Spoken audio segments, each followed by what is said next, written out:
Rahel terperangah terkejut mendengar ucapan yang keluar dari mulut suaminya itu. Anak kita? Kenapa dia bicara seperti itu? Apa dia sudah memikirkan sejauh itu? Apa dia menginginkan anak dariku? Seperti aku yang menginginkannya? Gumam batin serayanya sangat sulit menegak salipannya sendiri. Terima kasih sayang, karenamu aku menjadi lelaki yang sempurna di dunia ini. Kamu dan calon anak kita merupakan hadiah yang sangat berharga dalam hidupku. Gumam Satria tersenyum melihat istrinya yang masih saja bingung. Satria menyeringai. Dia mulai melepas seatbeltnya dan menghadap ke arah Rahel. Dengan lembut dan penuh perhatian, dia mulai membelai rambut indah istrinya itu. Saat ini kamu hamil? Tubuh Rahel meremang. Dia seakan masih tidak percaya dengan ucapan Satria barusan. Tanpa disadari, air matanya pun mulai keluar dari kedua mata indahnya. Aku hamil?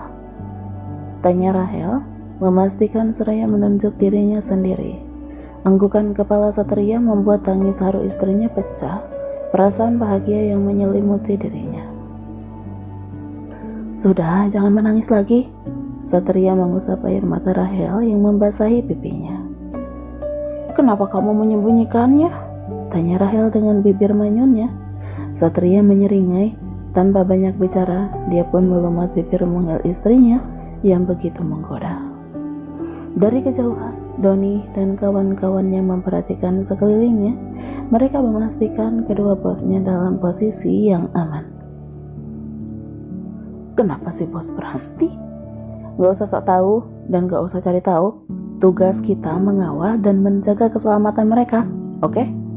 Tutur Doni yang mengerenyit saat ada dua buah mobil yang sedari tadi mengikuti mereka. Dengan cepat Doni menghubungi teman-temannya untuk menghentikan mereka. Apa? Kalian gagal lagi? Tanya Diego tercengang melihat anak buahnya memilih kabur daripada bertarung menghadapi anak buah Satria. Apa bayaran kalian kurang? Sampai-sampai kalian memilih untuk kalah? Bukan begitu bos, kami semua tidak sepadan dengan mereka. Apa maksud kamu sepadan? Tanya Diego penasaran. Iya bos, jumlah mereka lebih banyak dan kelihatannya mereka anak didik dari Daniel Arganta, mantan tentara yang pernah memiliki kasus pembunuhan. What? Tanya Diego terperangah. Dia tidak menyangka jika Satria sudah mempersiapkan semuanya dengan perfect. Kalau begini caranya, mana bisa aku menculik dan menyakiti istrinya? Gumamnya seraya berpikir. Sesampainya di rumah, Satria menggendong tubuh ideal istrinya. Kita lanjutkan nanti, bisik Satria. Apa harus dilanjutkan? Goda Rahel menatap wajah tampan suaminya. Harus, karena aku belum melakukannya kan? Melakukan apa? Pertanyaan Oma yang mengejutkan mereka. Oma? Kata mereka serempak. Kalian dari mana? Dengan hati-hati Satria menurunkan tubuh istrinya. Kami dari kantor, kata Satria mulai duduk di depan sang Oma. Oma memicing menatap Satria yang selalu menggandeng tangan Rahel. Apa terjadi sesuatu pada kalian? Tidak, jawab Satria singkat. Rahel menyenggol tangan Satria. Apa? Lirih Satria. Rahel menghela nafas saat suaminya tidak mengerti akan maksudnya. Rahel, panggil Oma lembut. Iya Oma, apa kamu baik-baik saja? Iya Oma, Rahel baik-baik aja. Satria mengernyit. Dia tidak menyangka jika omanya bisa berkata lembut sama istrinya. Syukurlah, istirahatlah, Oma ada perlu dengan suami kamu. Kata Oma menyuruh Rahel pergi. Iya Oma, jawab Rahel pergi seraya tersenyum manis ke arah suaminya. Aku tunggu di atas, lirihnya. Oke, jawab Satria tersenyum senang. Oma mendelik. Ternyata benar apa yang dikatakan Simbo Darmi kepadanya. Satria bisa tersenyum lebar dan tidak seperti dulu. Pilihan Oma benar-benar cocok ya. Oma gak salah menjodohkan kamu dengan Rahel. Udah deh Oma ngapain kesini? Kamu itu gak ada sopan santunnya. Sama Oma, kalau sama klien saja santunnya minta ampun, apalagi di depan Rahel. Senyumannya selalu saja tertoreh, protes Oma. Bukankah Oma yang mengajarkan Satria seperti itu? Pertanyaan Satria benar-benar membuat Oma tidak bisa menjawabnya lagi. Ini sudah malam, lebih baik Oma tidur di sini, kata Satria beranjak dari duduknya. Tapi Oma mau bicara. Besok saja, Satria capek, kata Satria, pergi begitu saja meninggalkan Oma seorang diri. Oma hanya mendesah melihat tingkah laku cucunya yang selalu mencuekinya. Apa ini karma buatku dulu aku selalu mengajukannya? Gumam Oma mendesah sebal. Di kamar Satria terkejut saat lampu kamarnya gelap gulita. Sesaat dia teringat akan istrinya yang takut akan kegelapan. Tanpa banyak buang waktu, Satria mengambil ponselnya dan menerangi kamarnya. Kamu yang membuatku seperti ini? Benarkah? Tangan Satria mulai membuka baju tidur istrinya secara perlahan. Bukankah kamu takut akan kegelapan? Kenapa kamu berani mematikannya? Aku juga nggak tahu, jawab Rahel yang juga tidak mau kalah. Jari jemarinya dengan cepat membuka kancing baju milik Satria. Mereka pun tersenyum melihat keindahan tubuh masing-masing. Tidak ada sehelai kain pun yang menempel di tubuh mereka berdua. Begitu terasa kehangatan pada diri mereka berdua, tubuh mereka meremang. Satria mulai menindih tubuh Rahel, seraya mencium lehernya bertubi-tubi. Rahel menggeliat seperti cacing kepanasan. Secara perlahan, Satria mulai memasukkan senjatanya ke dalam gua yang siap menerima kehangatan dari dirinya. Keesokan harinya, Simbo Darmi terkejut melihat Oma sudah duduk di ruangan makan. Raut wajahnya terlihat seperti memikirkan sesuatu. Dengan sangat hati-hati, Simbo Darmi meletakkan lauk pauk di atas meja, tepat di depan sang Oma. Tumben Nyonya besar bangun sepagi ini? Tanya batin Simbo Darmi penasaran. Darmi, kata Oma, mengejutkan Simbo Darmi. Iya Nyak. Satria berangkat ke kantor jam berapa? Jam segini kok belum turun juga? Tanya Oma, seraya melirik ke anak jarum jam yang melingkar ke arah jarum jam yang melingkar di pergelangan tangan tuanya. Oh, pantas saja dari tadi lihat pintu Aden Bos. Ternyata nungguin Aden Bos. Gumam batin Simbo yang ikut menatap pintu kamar Satria yang masih tertutup rapat. Darmi, kata Oma mengagetkan Simbo. Iyanya? Kamu itu ditanya nggak jawab, malah bengong saja. Maafnya, habisnya saya masih shock melihat Nyonya pagi-pagi sudah di sini. Shock kamu bilang? Simbo Darmi mengangguk cepat. Kamu pikir saya hantu yang bisa membuat kamu shock? Simbo menghela napas. Dia hanya pasrah dengan omelan Oma yang mengarah kepadanya. Untung saja Nyonya tidak tinggal di sini.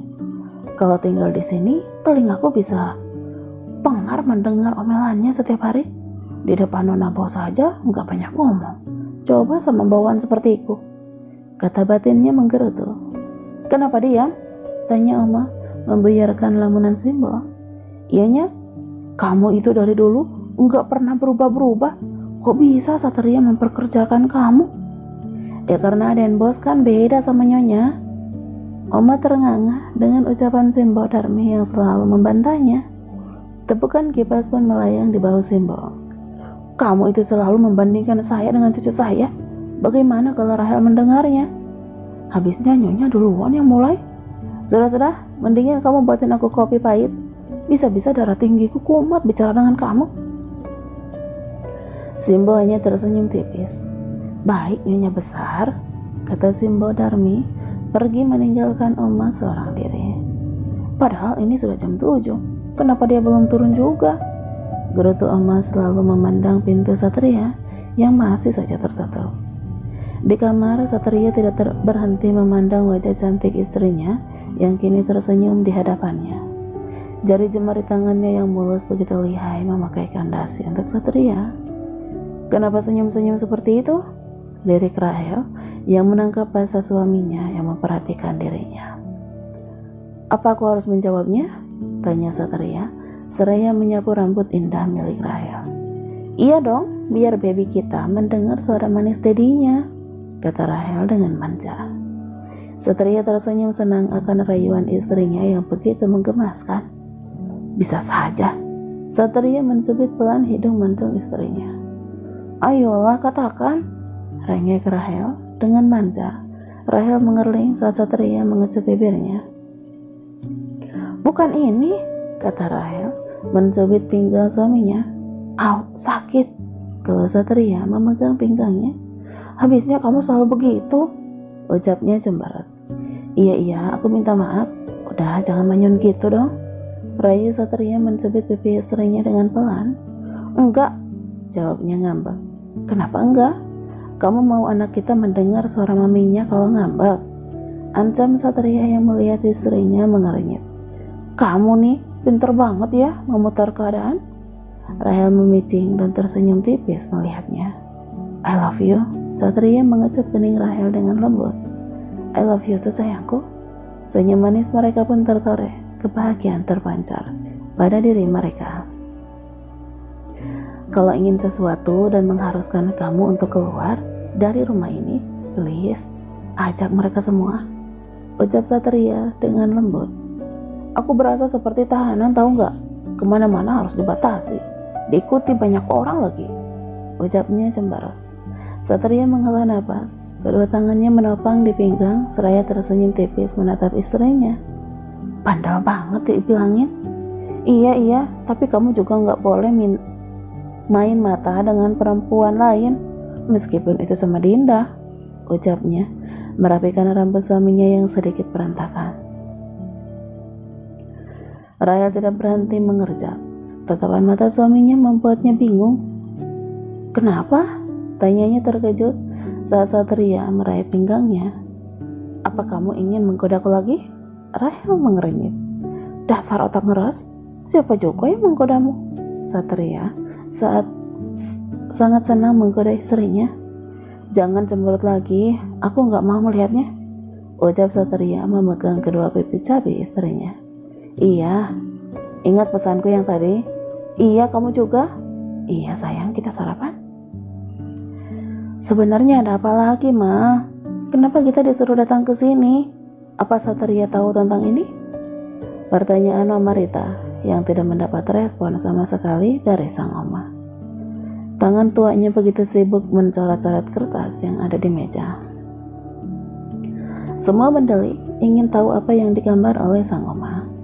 Oh iya mah, nanti Monica ajak Olivia pulang ya.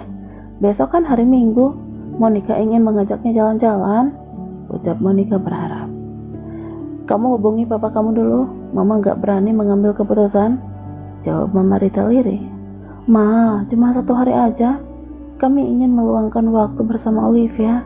Kasihan Monica, Ma, sahut Darwin yang mengejutkan Pak Daniel yang baru saja tiba. Apa hak kamu bicara seperti itu? Tunjuk Pak Daniel. Oma yang merasa pikirannya terganggu mendongak melihat tingkah laku menantunya yang begitu membenci Darwin. Kalian ini benar-benar mengganggu konsentrasi saja. Duduk yang baik, sebentar lagi Oma akan membagikan harta warisan pada kalian. Sekarang mah? Tanya Pak Daniel semeringah. Kamu itu mengharap banget. Bukan begitu Oma, Daniel hanya penasaran saja perusahaan jatuh sama siapa. Ya yang jelas bukan sama kamu, ucap Oma yang membuat mereka menahan tawa. Dan apapun keputusannya, nggak ada yang boleh memprotes. Kalau ada yang memprotes, Oma akan cabut hak kalian. Semua terdiam dan tidak ada yang berani membantah. Oma memasang senyum saat pemilik rumah mulai menuruni anak tangga. Semua mata tertuju kepada mereka.